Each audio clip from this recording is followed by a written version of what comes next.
BJP ಅಧಿಕಾರಕ್ಕೆ ಬಂದ ನಂತರ ಉಳ್ಳವರಿಗೆ ಮಾತ್ರ ಅನುದಾನ ಸಿಕ್ಕಿದೆಯೇ ಹೊರತು ಬಡವರಿಗೆ ನಯಾ ಪೈಸೆ ಲಾಭವಾಗಿಲ್ಲ ಎಂದು ಮಾಜಿ ಸಚಿವ ಯುಟಿ ಖಾದರ್ ಆಕ್ರೋಶ ವ್ಯಕ್ತಪಡಿಸಿದ್ದಾರೆ.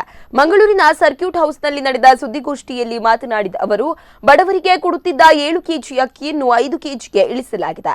ಬಡವರು ಇವತ್ತು ಆಸ್ಪತ್ರೆಗೆ ಹೋಗಲು ಸಾಧ್ಯವಾಗುತ್ತಿಲ್ಲ. 1 ಲಕ್ಷ ಅಡ್ವಾನ್ಸ್ ಇಡಲೇಬೇಕು. ಸರ್ಕಾರ ಜನಪರವಾದ ಕೆಲಸ ಮಾಡುತ್ತಿಲ್ಲ. ಇನ್ನು ಎಂಆರ್ಪಿಎಲ್ನಲ್ಲಿ ಸ್ಥಳೀಯರಿಗೆ ಉದ್ಯೋಗ ಕೊಡಿಸಲು ಇವರಿಗೆ ಸಾಧ್ಯವಾಗಿಲ್ಲ. ಇದನ್ನು ಮರೆಮಾಚಲು ಜನರ ಮನಸ್ಸಿನಲ್ಲಿ ವಿಷ ಬೀಜ ಬಿತ್ತುವ ಕೆಲಸ ಮಾಡುತ್ತಿದ್ದಾರೆ.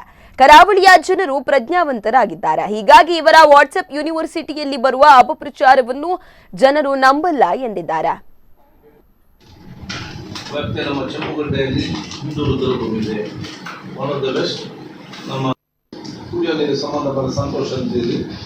ಅವರೆಲ್ಲದನ್ನು ಜಾಗೆಲ್ಲ ತೋರಿಸಿದ್ರು. ಸೂಕ್ತ ಸ್ಥಳ ಅಂತೇಳಿ ಅದನ್ನು ನಿಗದಿಪಡಿಸಿದ್ರು. ಸ್ಮಶಾನದಲ್ಲಿ ವಿದ್ಯುತ್ ಚಿತ್ತಾರ ಬೇಡದಿದ್ದಲ್ಲಿ ಆ ಸಮಾಜ ಕರೆಕ್ಟಾಗಿ ಅರ್ಥ ಮಾಡಿಕೊಂಡು ಆಲೋಚನೆ ತೀರ್ಮಾನ ಕೊಡುವ ಬದಲು ಇದರಲ್ಲಿ ಬಿಜೆಪಿಯು ರಾಜ್ಯಕ್ಕೆ ಮಾಡಲಿಕ್ಕೆ ಹೊರಟದ್ದು. ಪೋಷಕರಿಗೆ ಬೇರೆ ಯಾವುದೇ ಸಬ್ಜೆಕ್ಟ್ ಇಲ್ಲ. ಪೆಟ್ರೋಲ್ಗೆ 102 ರೂಪಾಯಿ ಆಗಿದೆ.